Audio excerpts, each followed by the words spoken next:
It's August 31st, Sunday, and guess what I found in my 20-gallon community tank?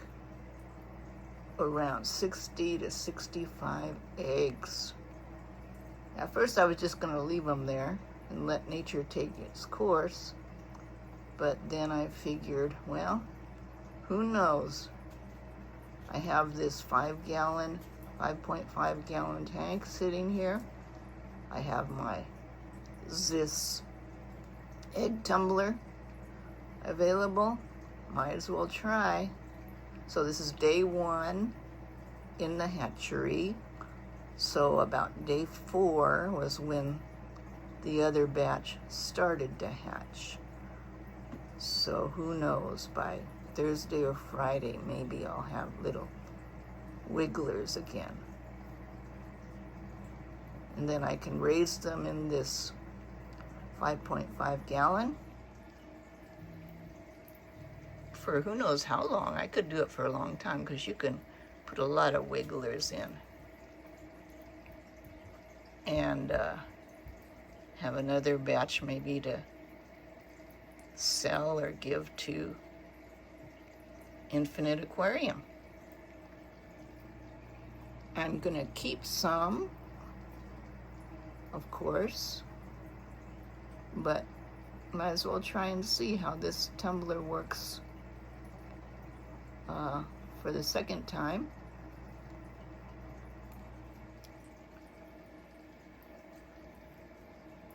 So that's how it works. The water is drawn through the sponge, goes down that tube. The air stone in the bottom of that tall tube is what draws the water up and creates the, I'm not sure exactly how it works, the suction or the flow, but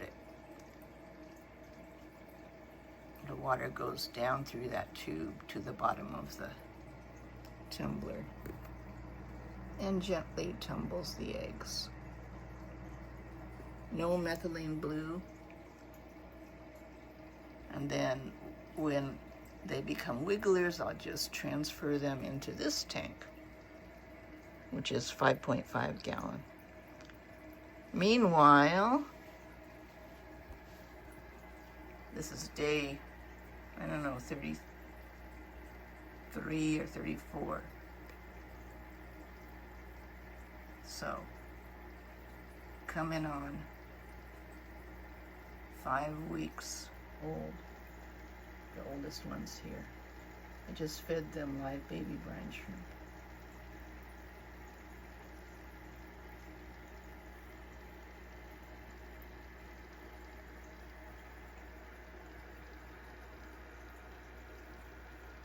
I forgot to mention, I think the reason that the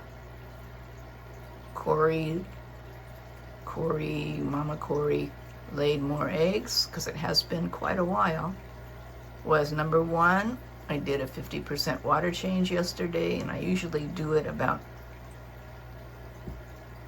a few degrees cooler water.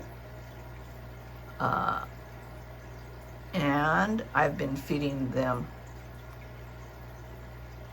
many times live blackworms, and live food is supposed to trigger them too. Plus occasionally live baby brine.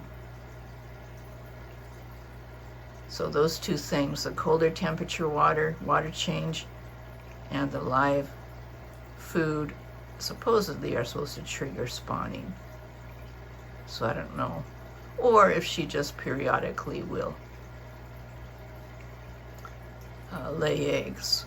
Again, they were on the glass, so she tends to lay them on the right side glass, sometimes on the back, but there were,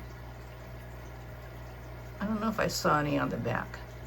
There were a few, maybe about 10 or so on the front glass, but her favorite spot is the right side glass. Oh my gosh, I just noticed she laid some on the top of the Anubias plant there. I think what I'll just do is just lift this Anubias plant, because it's just super glued to a rock, and stick that in the 5.5 gallon tank and see if anything happens without them being in a tumbler. If I leave them here, they'll be eaten, I'm sure.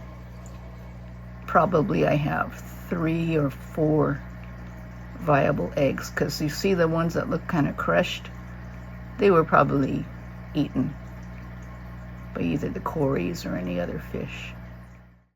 Oh my goodness, look what I found about 15 minutes later.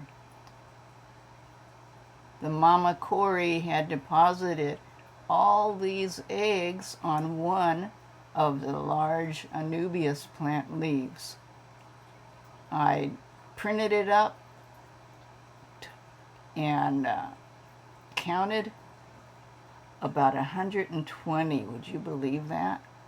So what I'm going to do is I'm going to, well, I already did. I cut off that one leaf with aquarium scissors, and I'm just going to kind of roll all of these eggs into the tumbler. So in the tumbler, I'm going to be having probably around 200 eggs tumbling away. My, my, my.